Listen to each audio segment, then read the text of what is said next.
This product keeps showing up everywhere on my feed, and the claims sound pretty impressive at first.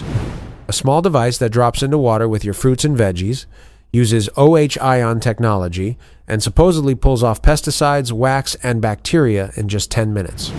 Today, we're taking a closer look at what PurePod actually is, what people are saying, and what you can realistically expect. Basically, it's a compact, rechargeable gadget smaller than a soda can with titanium electrodes. You fill any bowl with water, add your produce, drop the device in, and let it run. It creates hydroxyl radicals through electrolysis, which the marketing says break down residues at a molecular level. No chemicals, no refills, just water and gentle bubbling. The claims are big. Visibly cleaner produce that stays fresh longer. From what's publicly available, the basic technology exists in this category of devices, but expectations might be higher than reality in everyday use.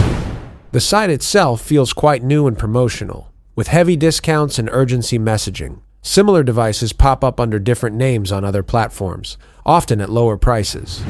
There isn't a long, well-established track record yet, so this leans more toward still developing with limited transparent history. There isn't a huge amount of independent, long-term verified feedback available right now. Some users mention seeing the water change color and feeling better about their produce. Others note it's convenient for a hands-off approach. Results can vary depending on your tap water, the type of produce, and what you're comparing it to.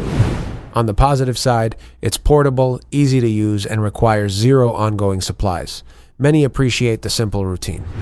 Realistically, though, similar products in this category tend to show some visible effect in the water, but experts often point out that plain running water already removes a good portion of surface residues. The dramatic color change isn't always proof of what came specifically from your food. One thing to keep in mind is the expectation gap. It may not be as advanced or complete as the ads suggest, especially for things absorbed inside the produce. It offers an extra step some people enjoy, but it probably won't replace good basic washing habits. This seems like a basic gadget with mixed expectations. It might be worth trying if you like the convenience and want to experiment with produce cleaning, especially at a discounted price. There are more established ways to wash produce if you want something proven and simple. This is based on publicly available information, so it's always a good idea to do your own research. If this helped you understand it better, drop your thoughts below, and I'll see you in the next one. 1.1 S Fast.